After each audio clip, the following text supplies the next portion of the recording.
Alors ce matin, je ne vais pas continuer mon étude sur les deux paraclets, mais je vais simplement vous parler de la vraie maison de miséricorde. Pourquoi j'ai pris ce thème? Parce que je rencontre beaucoup de personnes qui repoussent, remettent plutôt à plus tard,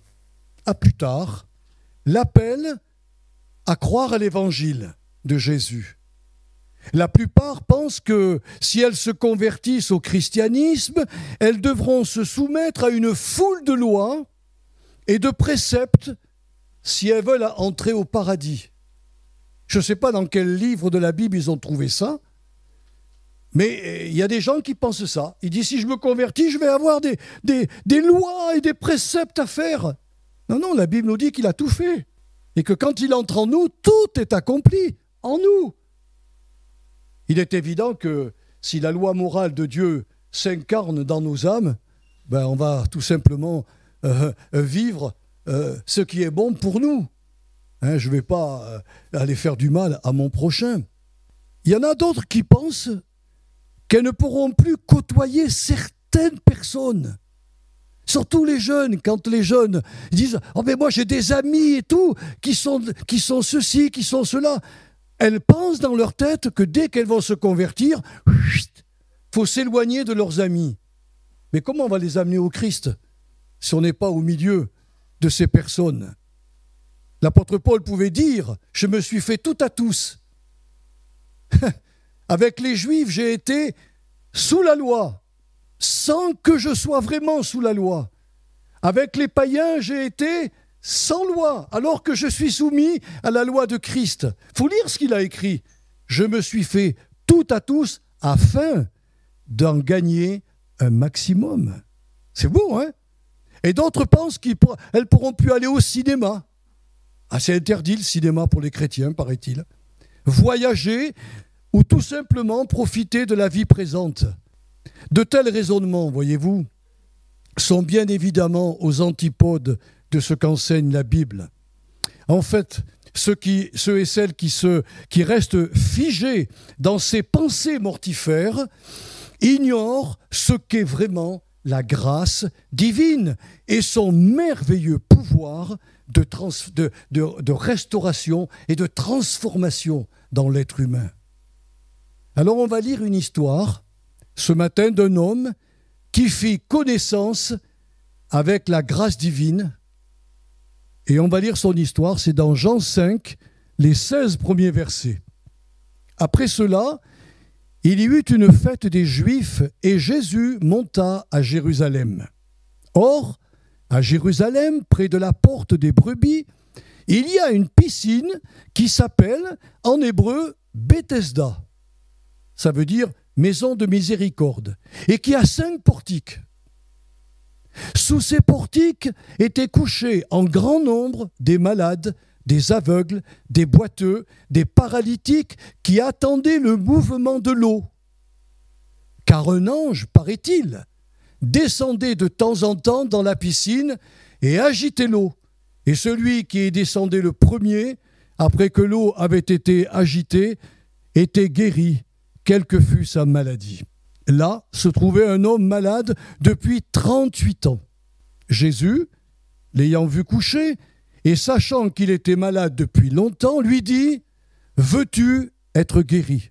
Le malade lui répondit « Seigneur, mais je n'ai personne pour me jeter dans la piscine quand l'eau est agitée, et pendant que j'y vais, un autre descend avant moi.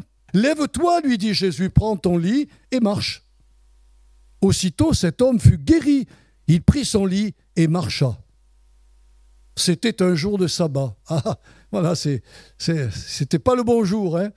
Les Juifs dirent donc à celui qui avait été guéri et qui le voyait marcher dans la foule avec son lit, quoi, qui était une paillasse. Il l'avait mis sous son bras. C'était facile. Et c'est le sabbat. Eh mon gars, qu'est-ce que tu fais là avec ta natte?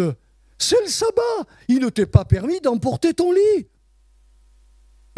Il leur répondit, celui qui m'a guéri m'a dit, prends ton lit et marche. Ils lui demandèrent, mais qui qui est l'homme qui t'a guéri, qui t'a dit « prends ton lit et marche ». Mais celui qui avait été guéri ne savait pas qui c'était, car Jésus avait disparu de la foule qui était en ce lieu.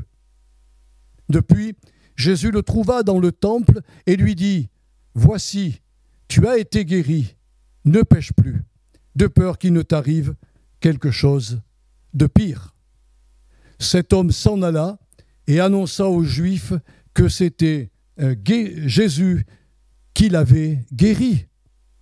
C'est pourquoi les Juifs poursuivaient Jésus parce qu'il faisait ces choses le jour du sabbat.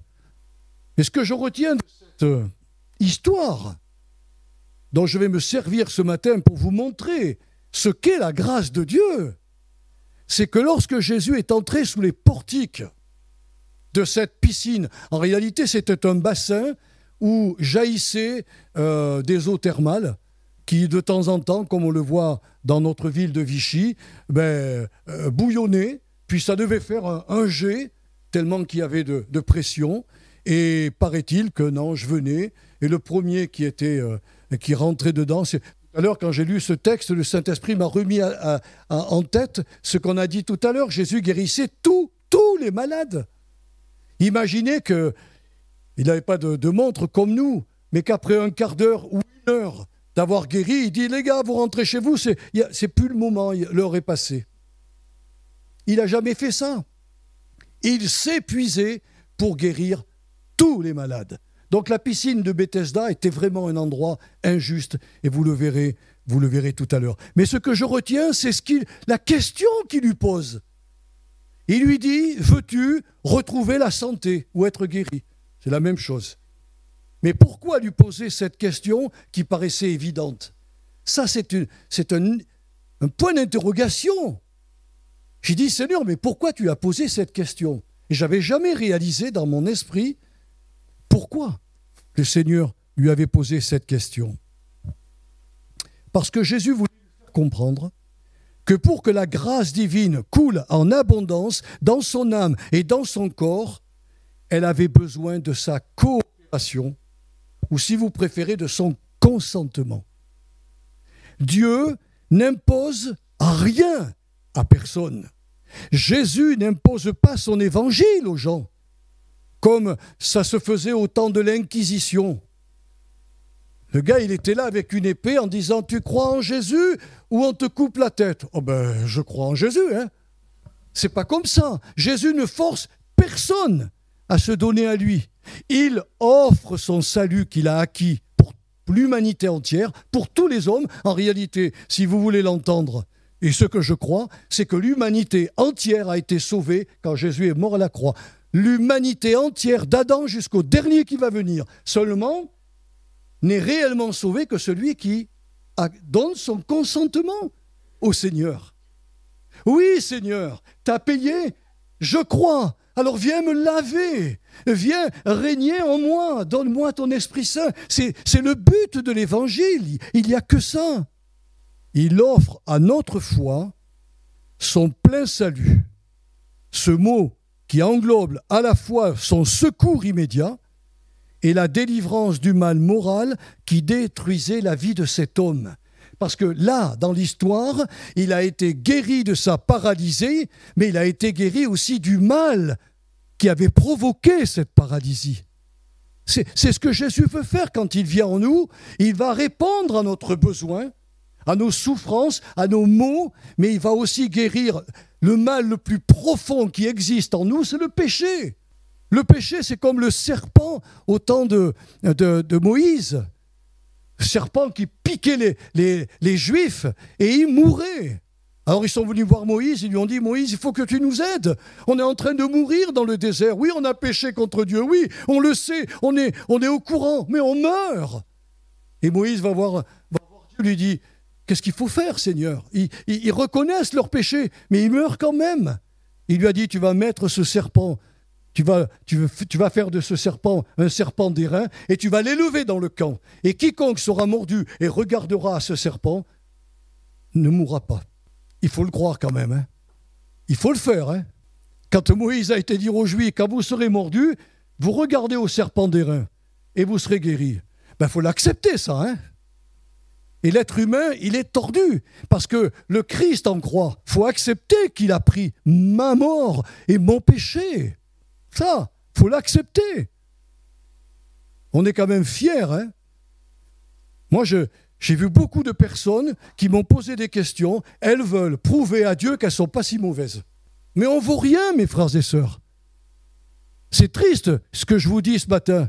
Mais la bonne nouvelle de l'Évangile n'a lieu que s'il y a une mauvaise nouvelle en nous. Et la mauvaise nouvelle, c'est qu'on est mort dans notre esprit et on va mourir une autre fois dans le ciel. On va mourir de la seconde mort. Les humains vont mourir de la seconde mort. C'est pour ça qu'on prêche l'Évangile. Pour leur dire, il est mort pour toi. Accepte-le. Parce que si tu le refuses, si tu ne donnes pas à Jésus ton consentement, comme l'a fait cet homme, cette coopération avec lui, eh bien le sang de Jésus ne te lavera pas. Et puis quand tu paraîtras devant le Seigneur, il te dira « Je n'ai jamais eu ton consentement ». Vous vous souvenez de ce texte où il est dit « Des gens viendront me voir en disant « Seigneur, Seigneur, nous avons fait des guérisons, nous avons prophétisé, c'est-à-dire prêché en ton nom. Nous avons fait des miracles par ton nom. » Et Jésus va leur dire, mais un truc qu'on ne pouvait même pas penser, « Retirez-vous de moi, je ne vous ai jamais connu. » Ce qui veut dire que ces gens avaient fait des œuvres sans avoir donné leur consentement à Jésus pour être sauvés. Je ne peux pas arriver à vous expliquer comment ça se fait, mais si Jésus l'a dit, c'est que c'est possible. Alors nous avons vu que ce paralytique donc, était lié à un péché particulier. Je vous relis simplement le passage où c'est écrit « Après cela, Jésus le trouva dans le temple et lui dit « Voici, tu as retrouvé la santé, ne pêche plus, de peur qu'il ne t'arrive quelque chose de pire. » Il y a donc quelque chose de pire que la maladie, que les infirmités, que la cécité, que la lèpre, que toutes les maladies qu'on a aujourd'hui, les maladies orphelines, qu'on ne peut pas guérir. Il y a pire que ça. Et cet homme, dans le texte original, il est clairement démontré que cet homme-là vivait son péché au quotidien. Ce qui veut dire qu'à la piscine de Bethesda, il continuait à pécher de ce péché qui déplaisait à Dieu et qui l'avait paralysé. Et quand il rencontre le Sauveur, il va lui dire « Je t'ai guéri, maintenant ne pêche plus. » Alors quand le Sauveur dit à quelqu'un « ne pêche plus », vous croyez que la personne est capable de ne plus pécher? Mais c'est impossible. Quand il lui a dit ça, il a fait entrer en lui la grâce qui donne la force de ne plus pécher, la force d'obéir au Seigneur. Et même si on se trompe, tout à l'heure on l'a pris à la Sainte Seine, on peut déraper. Il y a des chrétiens qui sont déchus de la grâce, mais ils ne sont pas déchus totalement, mais ils sont tombés. Même des serviteurs de Dieu sont tombés et ils sont revenus vers le Père en disant « Seigneur, la grâce, j'en ai besoin. Pardonne-moi ce que j'ai fait et puis accorde-moi ta grâce pour qu'elle me reconstruise et que je prenne à nouveau un nouveau départ. » Je pense que la seconde mort dont il est parlé dans la Bible, c'est la séparation définitive de l'âme humaine d'avec Dieu. C'est un endroit où il n'y a pas d'amour. C'est un endroit où on est dévoré par des convoitises qu'on ne peut plus satisfaire parce qu'il n'y a pas l'objet de la convoitise. C'est un endroit où la paix ne règne pas, où il y a des cris, où il y a des gens qui pleurent, qui regrettent d'avoir raté le moment où le Seigneur leur disait « Veux-tu être sauvé ?» Parce qu'il ne force personne. Alors j'aimerais maintenant vous parler de cette piscine de Bethesda qui était entourée de 5 portiques. Et je ne crois pas que le Saint-Esprit, qui a voulu qu'on sache cette histoire, nous a parlé des 5 piliers par hasard. Parce que dans la Bible, le symbolisme biblique des chiffres nous montre, entre autres, que le chiffre 5 désigne la faiblesse humaine devant ses responsabilités. Le chiffre 5 signifie d'autres choses, mais entre autres, il désigne la faiblesse humaine devant ses responsabilités. Il nous suffit de relire le chapitre 3, les 24 premiers versets du livre de la Genèse, pour découvrir la réalité de ce que je vous dis. Lorsque le premier couple humain, qui a fui ses responsabilités après avoir péché contre Dieu, oui, Adam et Ève ont fui leurs responsabilités. Ils donnent leurs mains d'association à la parole de Satan, au détriment de la parole de Dieu, donc ils blessent Dieu. Et puis ensuite, quand Dieu leur demande « Où êtes-vous ? Avez-vous mangé de l'arbre, du fruit de l'arbre ?» Première réponse d'Adam, « Tu sais, Seigneur, la femme que tu as mis à mes côtés, Seigneur, elle m'a joué un sacré tour. Elle est belle, trop belle. Elle m'a fait du charme.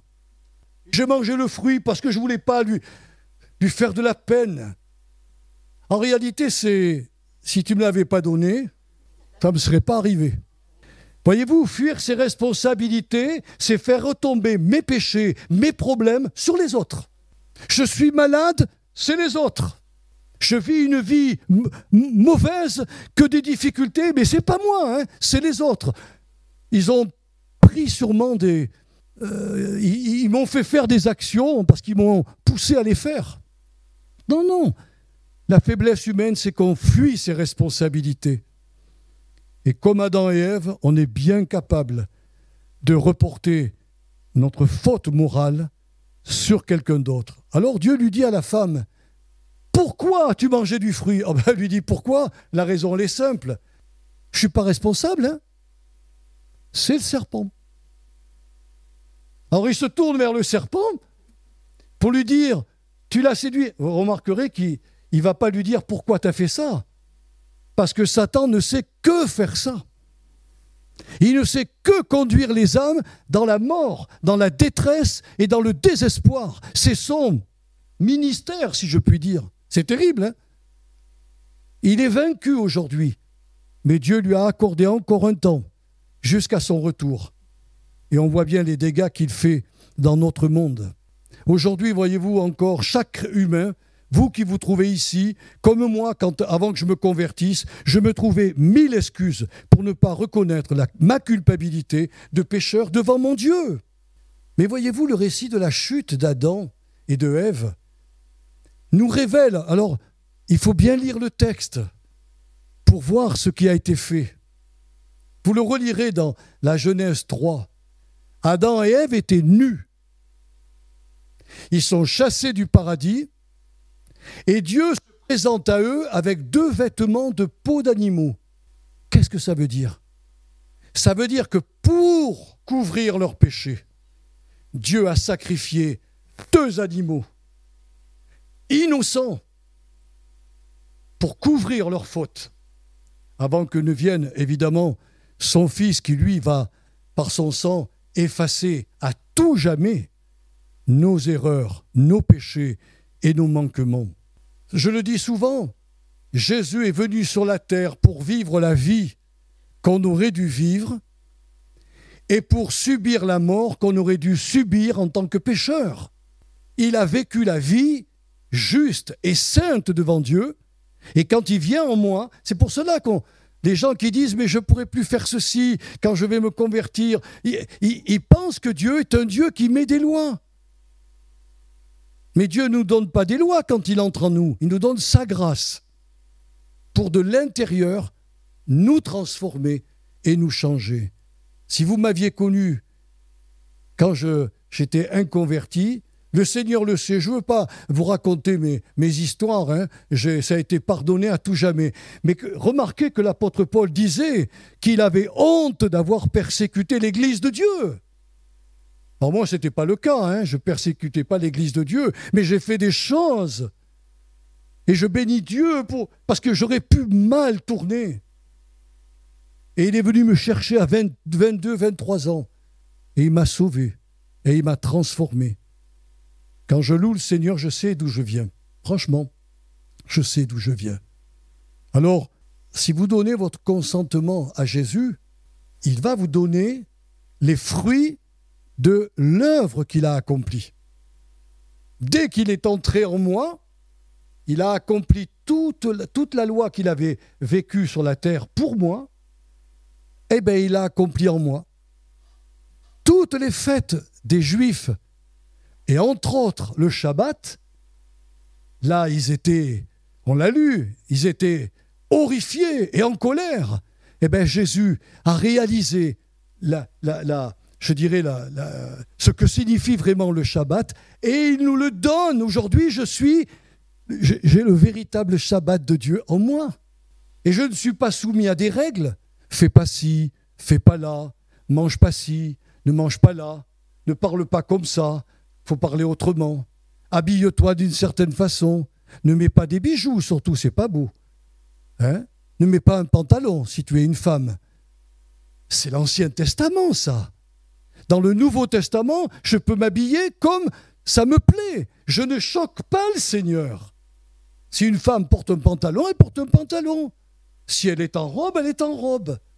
Et je n'ai pas, moi, à avoir un regard négatif sur les gens. On se met des contraintes alors qu'on n'a pas besoin de s'en mettre. Et puis la mort qu'on aurait dû subir, c'est lui qui l'a subie. Un jour, un serviteur de Dieu, aujourd'hui il est au ciel, mais il a raconté cette histoire au sujet du pardon. Il disait, imaginez que vous êtes invité chez des amis et qu'en sortant votre voiture après le repas, vous touchez le portail, vous cassez le poteau, vous détruisez son portail. Bon, il y a plusieurs solutions. Soit vous payez les réparations, soit c'est le propriétaire qui dit, bon, écoute, t'as pas les moyens, je vais prendre à ma charge.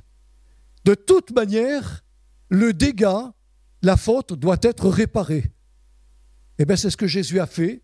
Quand il a été parlé à son Père, il a dit, voilà, tous individuellement ont commis des fautes, des péchés, qui les conduiront inévitablement en enfer. Je vais les prendre tous sur moi. Je vais payer. Quand il entre en nous, il ne nous demandera plus compte de ce que nous avons fait. Tout est effacé, tout est pardonné. Mais la société des hommes a aussi été faible face à ses responsabilités. Au lieu de comprendre que la seule véritable maison de miséricorde, c'est le titre de mon message, la vraie maison de miséricorde, l'humanité des hommes, les chefs d'État, des responsables politiques qui gouvernent sur notre monde et qui gouvernent les peuples,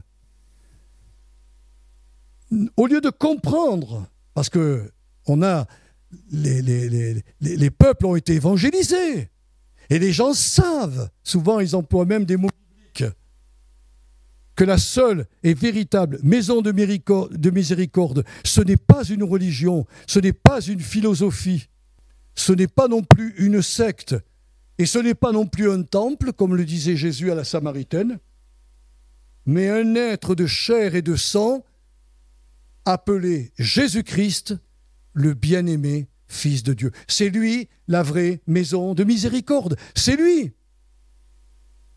Vous le croyez vraiment? Eh bien, vous savez ce qu'ont fait la plupart des nations? Ils se sont créés des maisons de miséricorde dans tous les endroits de la planète.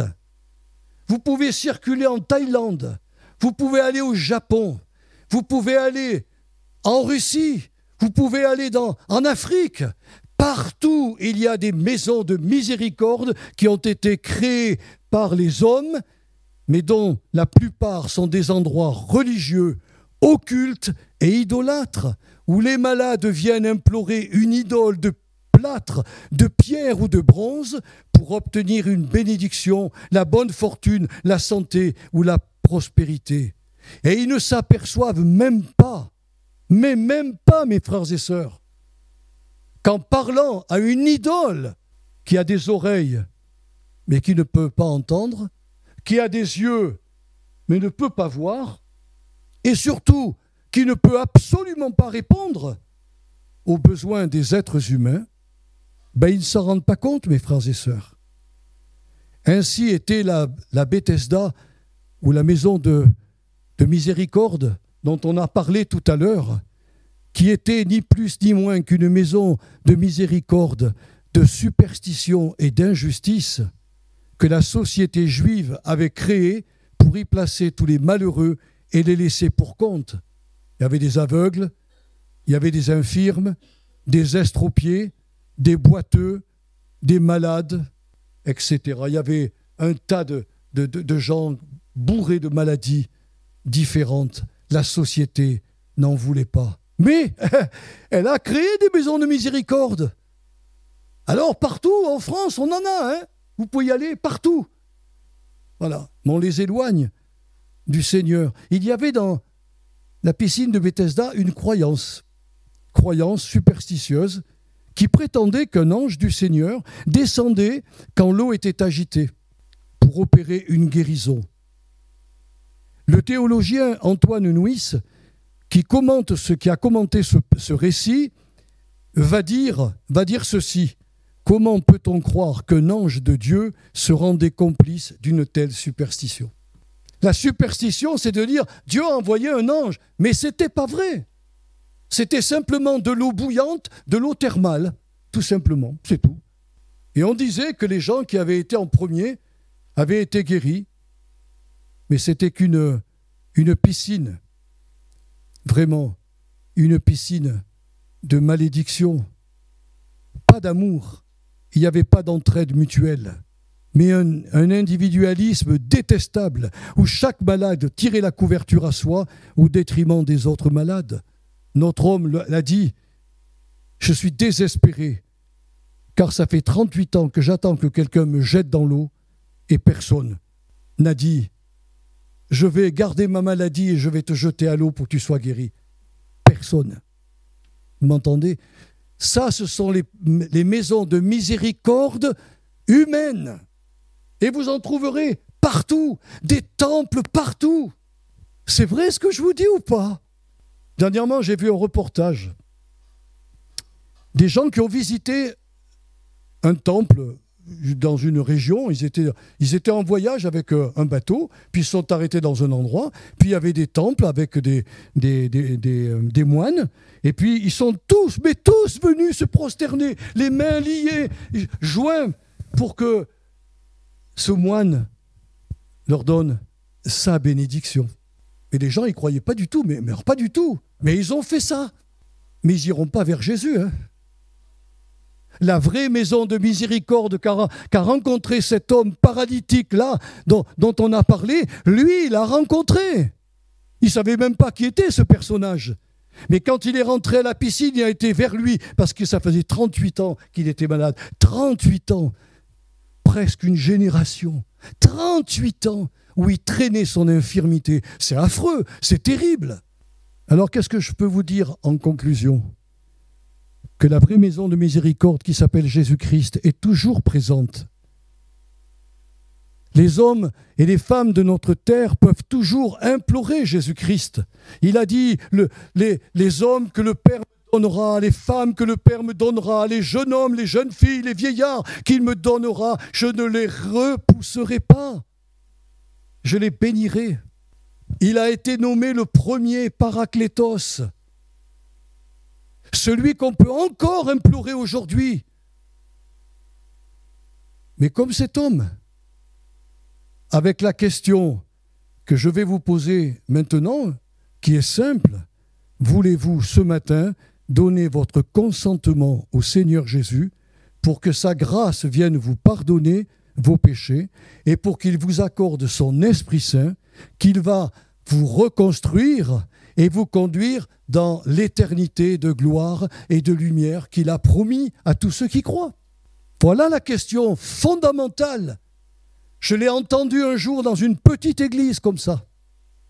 Le prédicateur que je ne connaissais ni d'Adam ni Ève, dans une communauté où il y avait peut-être 10 personnes, c'était un après-midi, il a fait un appel. Mon cœur a été touché, je me suis levé. il a prié pour moi. Ça fait 51 ans que ça s'est passé. Je ne regrette rien. Mais ce jour-là, j'ai donné mon consentement au Seigneur. Je lui ai dit oui. Alors cet homme, il ne comprenait pas très très bien. C'est pour ça qu'il a répondu, mais je n'ai personne pour me jeter dans la piscine. Ce qu'il voulait dire, moi je voulais bien, mais les autres ne voulaient pas. Et Jésus lui dit, moi je peux là t'apporter la guérison que tu as espérée pendant 38 ans. Et alors il va le guérir, et il va lui dire, prends ta natte maintenant, et retourne dans ta maison. Je ne sais pas s'il avait une maison. En tout cas, il avait son lit. Il pouvait dormir. Vous savez qu'en Orient, on peut dormir un peu partout. Mais il avait son lit, il pouvait l'étendre, mais il n'était plus paralysé. Il pouvait dormir là. Mais il pouvait se lever le lendemain. Il pouvait partir avec sa nappe, en rencontrant évidemment les religieux qui lui ont dit « Mais qu'est-ce que tu fais un jour de sabbat de porter ton lit ?» Et là, il rencontre Jésus. Il a rencontré la véritable maison de miséricorde, et il a mis un nom sur cette maison de miséricorde, c'est Jésus-Christ, et Jésus-Christ seul. Alors je vous demande de courber vos fronts, et je vais prier pour vous. Voilà, Seigneur, j'ai reçu ce texte, j'ai reçu ce message, j'ai reçu la façon de la porter, et je sais que ton Esprit Saint touche les cœurs. Mais la question que Jésus a posée à cet homme, qui devenait évidente, il voulait être guéri. Mais ce qu'il a réalisé ce jour-là, où Jésus lui a parlé, c'est qu'en réalité, il lui dit, est-ce que tu consens à œuvrer avec moi pour que tu reçoives le pardon et la guérison? Et cet homme a acquiescé dans son âme. Alors ce matin, je ne veux pas qu'on ait du spectacle, mais je sais que dans votre cœur, ce message vient de percuter votre âme.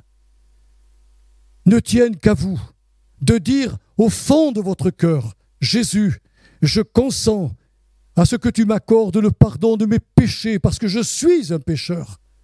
Et je consens à ce que, une fois pardonné, ton esprit vienne en moi et me reconstruise. Si c'est telle votre volonté, je peux vous garantir que de l'intérieur de votre âme, le Saint-Esprit va vous faire du bien et il va vous reconstruire, va faire de vous un véritable chrétien.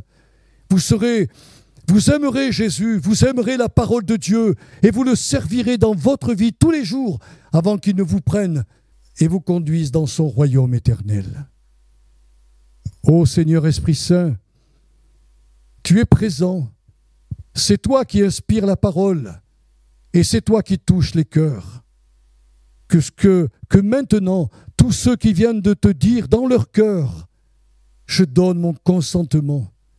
Seigneur, accepte ce consentement et conduis-les à Jésus qui va les nettoyer, les purifier, les nettoyer entièrement. Il va leur donner sa justice et sa sainteté. Et tu vas pouvoir entrer, Esprit Saint, dans leur âme et faire ta demeure en eux. Non pas pour quelques jours, quelques mois ou quelques années, mais pour l'éternité.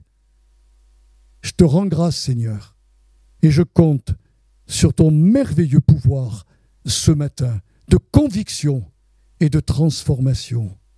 À toi la gloire, ô notre Père, de ce que nous avons la liberté d'annoncer la bonne nouvelle de Jésus-Christ du haut de la chair. Quel privilège, quel honneur nous avons. Je te rends grâce donc et je bénis toute cette assemblée dans le précieux et merveilleux nom de Jésus. Amen.